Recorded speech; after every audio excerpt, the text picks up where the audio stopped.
हमारा topic incomplete records, basic बातें हम लोग कर चुके हैं, ठीक है ऑलरेडी। अब हम सवाल स्टार्ट करते हैं। अब इसमें क्या होता है, फॉर एग्जांपल आपको हर एक अकाउंट को अच्छे तरीके से देखना है। लेट से सबसे पहले बात करूंगा मैं डेटा के अकाउंट में। डेटा के अकाउंट में जैसे डीएलसी वगैरह बनाते थे माइए के अंदर, उसमें क्या क्या चीज़ें हो सकती हैं। सबसे पहले उसमें हो सकता है एक ओपनिंग बैलेंस साल के स्टार्ट पे, अगर है तो बताया हुआ सवाल में। उसके अंदर डेटा के अमाउंट में एक सेल्स का अमाउंट हो सकता है। तो ये दो साइड, ये दो चीज़ तो आ गई। क्रेडिट साइड पे क्या चीज़ आ सकती है, आपके पास कैश या बैंक से अगर लेट से पेमेंट करी हो वो डेटर ने, तो डेटर अकाउंट क्या हो रहा होगा, क्रेडिट हो रहा होगा, और हमारा बैंक अकाउंट क्या हो रहा होगा, डेबिट हो रहा होगा। वहाँ से हमें वो चीज़ ट्रांजेक्शन मिल सकती है। अगर लेट से सवाल में अगर नहीं बताई हुई मुझे कैश या बैंक का अमाउंट नहीं बताया हुआ, तो लेट से ये चीज़ मैं बैंक के अमाउंट से निकाल सकता हूँ। बैंक में आ रही होगी डेबिट साइड पे, तो वहाँ से मुझे मिल जाएगी। सेल रिटर्न वगैरह, अगर लेट से मेरे रिकॉर्ड अगर लेट से जल गए हैं वगैरह, कुछ हो चुका है, तो आप लोग लेट से सप्लायर ने अगर मुझे लेट वो मेरे किसी कस्टमर ने मुझे चीज़ कोई वापस करी है, तो उसके बाद उसने वापस की कोई ना कोई एंट्री बनाई होगी, अपने पास रिकॉर्ड किए होंगे, तो मैं वहाँ से उसके ट्रांजेक्शन रिकॉर्ड कर लूँगा, गेन कर लूँगा। डिस्काउंट अलाउड, इसमें हम क्या कर लेस करते हैं, बैड डेट वगैरह हम लेस करते हैं, और बैलेंस शीट क्या करते हैं यहाँ पे, यहाँ क्लोजिंग बैलेंस आ जाता है। अब इनमें से क्या होगा, फॉर एग्जाम्पल आपको कोई एक फिगर फाइंड करनी पड़ेगी। लेट से आपने उसने बोला सवाल में कि आप ये क्या करो, सेल्स फाइंड कर बताओ। आपको उसने बैलेंस बीडी दिया हुआ है, कैश एंड बैंक दिया हुआ है, सेल रिटर्न दिया हुआ है, डिस्काउंट अलाउड दिया हुआ है, बैड डेट दिया हुआ है, सीडी दिया हुआ है। आपको क्या फाइंड करनी है, सेल्स फाइंड करनी है। कभी आपको लेट से बोलेगा कि आप क्या करो, आप क्लोजिंग बैलेंस फाइंड करके बताओ, आपको सेल्स भी दी हुई है, ठीक है। या तो कभी बोलेगा आपको डिस्काउंट अलाउड बताओ कितना आ रहा है, कभी बोलेगा कि ओपनिंग बैलेंस बताओ कितना आ रहा है। कभी क्या करेगा, आपको दो बैलेंसेस गायब कर देगा। आपको बोलेगा लेट से या सेल्स भी नहीं बताई हुई इसने आपको, और आपको इसने बताया हुआ बैलेंस शीट भी नहीं बताया हुआ। अब दो चीज़ें एक इक्वेशन में दो चीज़ें नहीं निकल सकती ना भाई, इस साइड पे एक चीज़ कम है, इस साइड पे एक चीज़ कम है, तो आप निकाल सकते नहीं हो कभी भी। तो आपके लाजमी है कि आप क्या करो, पहले या तो ये चीज़ निकालो या ये, या इसमें पुट करो। कोई दो वैल्यू एक साथ फाइंड नहीं हो सकती कभी भी। एक्स और वाई कभी हमने एक साथ फाइंड नहीं किया, एक एक करके फाइंड करना पड़ता है। ये हो सकता है। तो इसका अमाउंट लेट से मेरे पास अगर सेल्स का अमाउंट नहीं बताया हुआ, तो लेट से अगर कोई मार्कअप मार्जिन बताया हुआ सवाल में मुझे, तो क्या मैं कॉस्ट ऑफ सेल से निकाल सकता हूँ, चीज़ निकाल सकता हूँ। जब मैंने कॉस्ट ऑफ सेल पे रेट लगाते थे बचपन के अंदर, तो लेट से फॉर एग्जांपल मेरी कॉस्ट है फॉर एग्जाम्पल कोई 100 रुपीज़, मुझे पता है कि इसमें मैंने कितना मार्कअप बेचा है, मैंने लेट से 20% बेचा, तो मेरी कितनी है, मेरी 100%, 120 क्या कर दो इसमें, तो मेरी सेल्स मिल जाएगी। तो सेल्स में यहाँ पुट करूँगा, जैसे मैंने सेल्स पुट करी मेरे पास सीडी आ जाएगा खुद ही बैलेंसिंग फिगर से। मीन जो अमाउंट मिसिंग होगा वो आप बैलेंसिंग फिगर से भी निकाल सकते हो, ठीक है। अब सिर्फ डाटा का हमने पढ़ा है, सिर्फ डाटा को हम फाइंड करते हैं। डाटा का सवाल स्टार्ट करते हैं। सबसे पहले क्या लिखा हुआ है, receivable at the start of the year कितना है, 2400 रुपये। Receivable at the end of the period कितना आ रहा है, 1800 से। Cash bank during the period कितना आ रहा है, 12,500 रुपये से। और बैड डेट राइट ऑफ कितने से किए आपने, 200 रुपये से। और रिक्वायर्ड क्या है, मैं सिर्फ और सिर्फ क्या चीज़, सेल्स। तो जितनी चीज़ें दी हुई हैं, क्या मैं टी अकाउंट बना के उसमें पुट कर सकता हूँ। मैंने लेके बोला मुझे क्या फाइंड करनी है, सेल्स फाइंड करनी है, कौन सा अकाउंट, डाटा का अकाउंट है। सबसे पहले क्या दिया हुआ, ओपनिंग बैलेंस दिया हुआ इसने मुझे, ओपनिंग डाल दिया, कितना दिया हुआ इसने, 2400 से। उसके बाद क्लोजिंग कितना है इसका।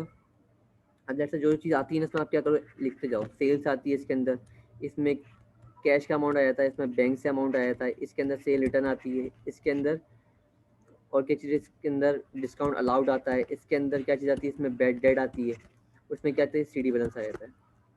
नाम पढ़े हुए हम लोगों ने ऑलरेडी, ठीक है। अब जो चीज़ सवाल में दी हुई होगी उसके आगे टिक लगाओ, बाकी जो नहीं दी हुई है उसको उसके आगे डैश डाल दो। अब क्या लिखा है, receivable at the end of the period कितना दिया हुआ, 1800 से, तो मैं यहाँ पे कितना ऐड कर दिया, 1800 डाल दिया। Cash bank during the period, cash कहाँ डाला है, बैंक में से, बैंक से पैसे मिले, मतलब कैश कस्टमर ने हमें क्या दिया, बैंक में पहले डलवा दिया, चेक थ्रू चेक।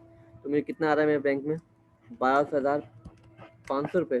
मुझे कैश में नहीं दिया, कैश नहीं मिला मुझे, कोई इसमें सेल रिटर्न नहीं है सवाल के अंदर, इसमें कोई डिस्काउंट अलाउड नहीं है, कोई बैड डेट नहीं है, खाली छोड़ दिया मैंने। सॉरी, बैड डेट कितनी आ रही है, 200 रुपये से। जो चीज़ नहीं है मैंने डाइट डाल दिया, अभी सिर्फ फिलहाल तौर पर, बाद में हम लिखेंगे नहीं, अब प्रैक्टिस जाएगी हमें। क्या बैलेंसिंग फिगर से मैं सेल्स निकाल सकता हूँ, मैं कितनी आ रही है मेरी,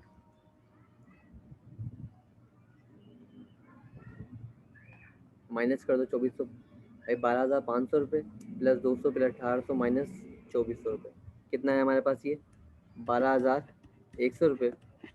तो मेरे लिए सेल्स निकल गई मेरे पास ये। तो इस तरीके से हम सेल्स फाइंड कर सकते हैं। नीचे वाले सवाल पे मैं आया, नीचे वाले सवाल में क्या लिखा हुआ है हमारे पास, इसी को सवाल को दोबारा देखते हैं।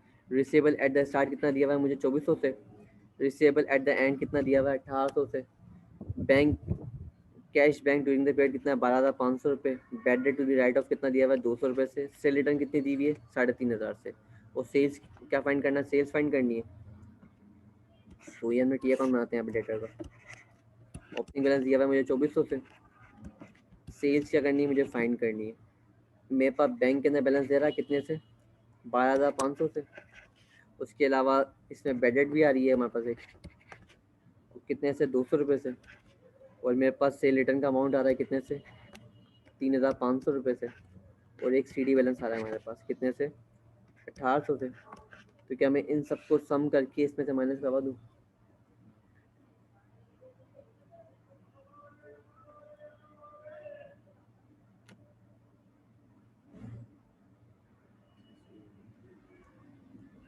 अट्ठारह सौ प्लस 3,500 प्लस 200 प्लस 12,500 माइनस 2400,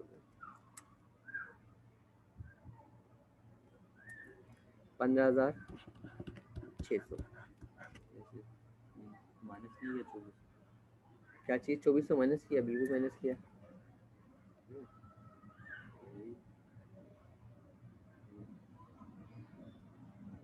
ठीक है डन है। हमें क्या फाइंड हो गई, हमें सेल्स फाइंड हो गई। अभी तक आसान है। उसके बाद नीचे लिखा हुआ है क्वेश्चन नंबर 3 के अंदर,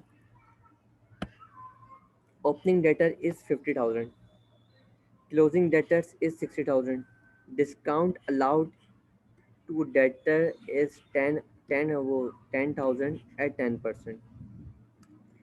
सेल रिटर्न कितनी दी हुई है 5,000 से, रिक्वायर्ड क्या है हमें, सेल्स रिक्वायर्ड है। खाली मैं इसको पढ़ूँ दोबारा से, लिखा हुआ है discount allowed to the debtor is 10,000 rupees. कितनी दी हुई है डिस्काउंट अलाउड, कितना दिया हुआ है कस्टमर को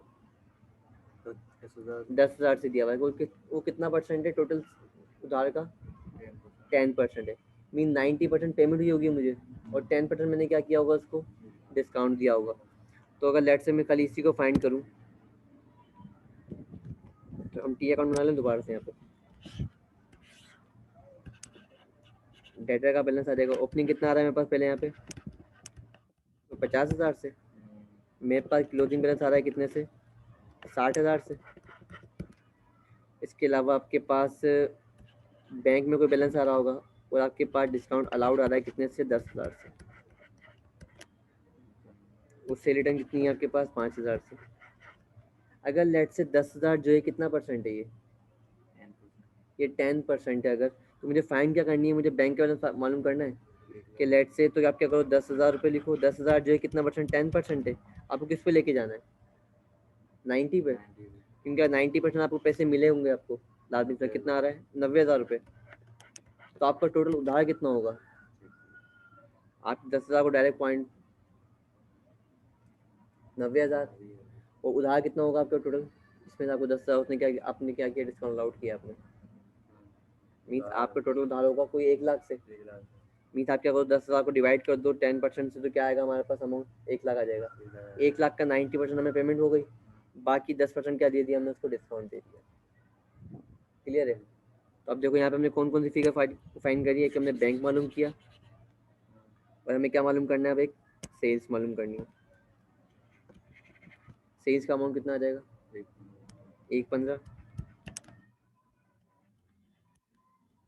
1,15 से हमारी सेल्स आ गई। मुश्किल है, तो बैंक इसमें ले लिखना लाजमी है, बैंक लिखा लाजमी है। देखो ना भाई, अगर 10% क्या हो रहा है, मुझे डेटर से पैसे माफ़ कर रहा हूँ डेटर को मैं, तो बाकी 90% पेमेंट हो रही होगी ना मुझे। अब 90% कोई जिक्र नहीं था, लेकिन कॉन्सेप्ट ये कहते हैं कि 90% पेमेंट हो रही होगी, लेकिन 10% डिस्काउंट दिया आपने, या भी किसी को डिस्काउंट दे दोगे आप, पेमेंट होगी डिस्काउंट दूंगा यार। अगर ऐसे आप 1,00,000 का उधार है तो 10% माफ़ किया मैंने आपको, बाकी 90% दो कम से कम, 90% मुझे पेमेंट हो जाएगी बैंक में। क्लियर है। अब ये मे भी बैंक हो सकता है, मे भी कैश हो सकता है। अच्छा, अब ये सवाल आ गया क्वेश्चन नंबर 4। ये सवाल मैं पढ़ रहा हूँ, बाकी ट्राई आपने करना है। Opening data is 1,00,000, credit sale for the year is 4,25,000 रुपये. 50% of the debtors who settle their debt are subject to 10% discount. Discount allowed to debtor is 20,000 रुपये. फाइन क्या करना है मुझे? फाइन करना है मुझे क्लोजिंग डेटर. अब फाइन में बताओ कैसा होगा. ट्राई करो एटलीस्ट.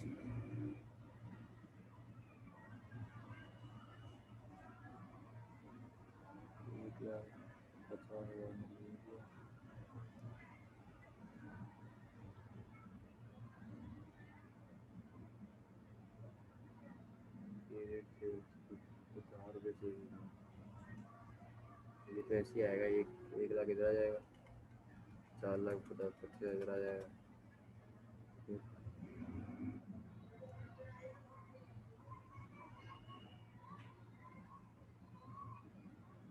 50,000 पूरा 10%.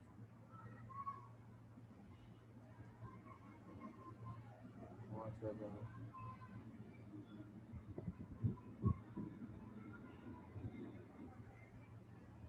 इधर आ जाएगा 5,000, इधर आ जाएगा 50,000. नहीं, इधर गलत. क्यों? नहीं करना था.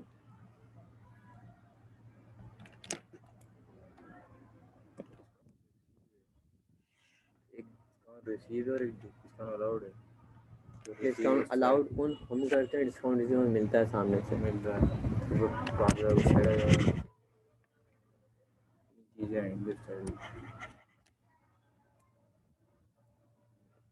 ठीक है, चलो देखो. ओपनिंग बैलेंस कितना आ रहा है मेरे पास? 1 लाख से. क्लियर है. आपके पास क्रेडिट सेल कितने से आ रही है?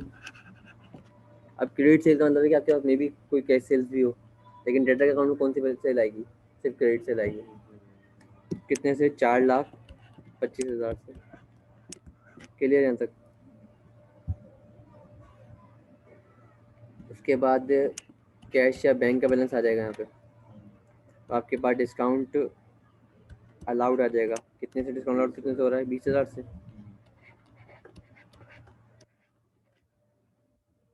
और वो बाकी सेल रिटर्न वगैरह कुछ भी नहीं है हमारे पास, तो यहाँ पे क्या आ जाएगा? सीडी बैलेंस हो जाएगा. सीडी बैलेंस में फाइन करना है. ठीक है. अब इसने बोला है कि 50% ऑफ द डेटर्स, दोबारा से लाइन पढ़ो जल्दी जरा. लिखा है 50% off the debtor who settle their debt are subject to 10% discount. Mean 50% debtors ने क्या करा है? आपको पेमेंट दी है, लेकिन कब? 10% डिस्काउंट लेने के बाद. जब उनको 10% डिस्काउंट मिल गया उसके बाद उन्होंने क्या करी? पेमेंट करी है. और बाकी 50% ने क्या कर दी होगी? पेमेंट हाथ के हाथ कर दी होगी. पूरी पेमेंट कर दी होगी. मीन्स अगर लेट से मैं यहाँ देखूँ कि मेरे पास लेट से ये एक्स अमाउंट है कोई भी, इसमें 2 टाइप के डेटा आ रहे होंगे. 50% अलग आ रहे होंगे और 50% क्या आ रहे होंगे? अलग आ रहे होंगे. इस 50% को मैंने क्या दिया है? डिस्काउंट दिया है. कितना परसेंट डिस्काउंट दिया हुआ? 10% डिस्काउंट. कितना होगा इसका? कोई 5 से माइनस करूँगा, कितना आएगा मेरे पास? 45%. मीन्स मुझे इस डेटर से कितने मिल रहे होंगे? बाकाया 50% से 45%. और बाकी डेटर से कितने पैसे मिल रहे होंगे मुझे? पूरे 50%. तो कितना होगा टोटल मिला के? मीन्स मुझे कितनी पेमेंट मिल रही होगी? रिसीव हुई होगी. कोई 95% पेमेंट मुझे क्या हो रही है? रिसीव हो रही होगी. और जो मेरा 20,000 अमाउंट है, कितना परसेंट होगा ये? ये कितना परसेंट है मेरा? 20% टोटल अमाउंट का.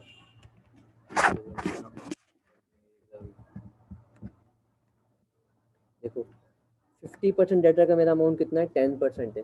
अगर फुल डेटा, अगर डेटर्स की मैं बात करूँ तो फुल डेटा का कितना अमाउंट है? ये 5% है. तो अगर लेट से मैं 20,000 को डिवाइड करवा दूँ 0.5 से, कितना आएगा? 0.5 से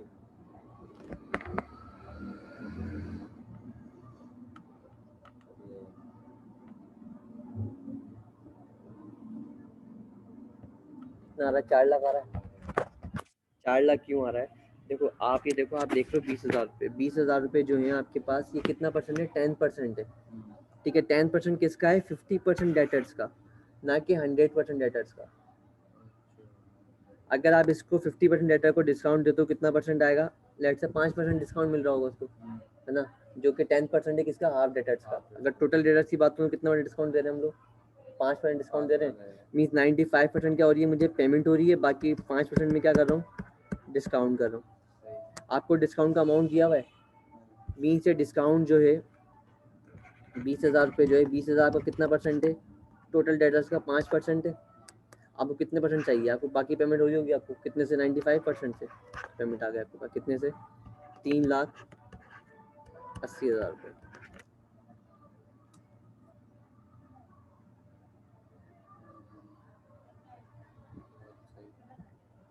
धन्यवाद। तो आपने क्या करा, आपने 20,000 को डिवाइड किया 5% से, तो कितना है आपके पास, 4 लाख रुपये। मीन्स आपके टोटल डेटा जो होंगे वो कितने होंगे, वो हो रहे होंगे लेट से कोई 4 लाख से। अब चाहो तो जैसे वर्किंग का हम दोबारा से देख सकते हैं, 4 लाख का अमाउंट था आपके पास डेटा का, 50% डेटा कितने होते होंगे, कोई 2 लाख से होते होंगे, और बकाया 50 कितने होंगे, 2 लाख होंगे। अगर इसका मुझे डिस्काउंट मिल रहा है कितना, 10%, कितना डिस्काउंट मिल रहा होगा मुझे, 20,000 ही डिस्काउंट मिल रहा होगा मुझे। तो मुझे 2 लाख यहाँ से मिले, बाकी कितने पैसे यहाँ से मिल रहे होंगे, 1,80,000 रुपये। कितने हो गए, 380 हो गए।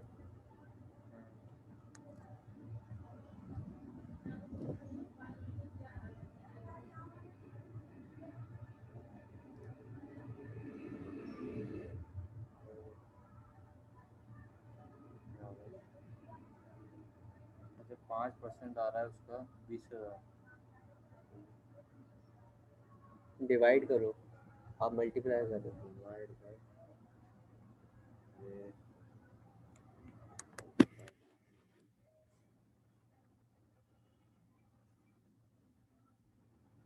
2 लाख को डिवाइड करूँ कितने से, 20,000 को डिवाइड करना है 5% से, तो 4 लाख ही आ रहा है। 4 लाख आ गया, तो 4 लाख में से 20,000 तो डिस्काउंट हो गया, ये पूरी पेमेंट आ गई है कि टोटल कितनी पेमेंट करनी थी हमें, उधार कितना था हमारा, इसमें 5% लेसे 20,000 को उधार था, वो डिस्काउंट दे दिया आपने, बाकी कितनी पेमेंट कर दिया आपने, 3,80,000 पेमेंट कर दी। जाने यहाँ तक बात है। अब इस सवालों को एक बार दोबारा से ट्राई करो अपने पास खुद से।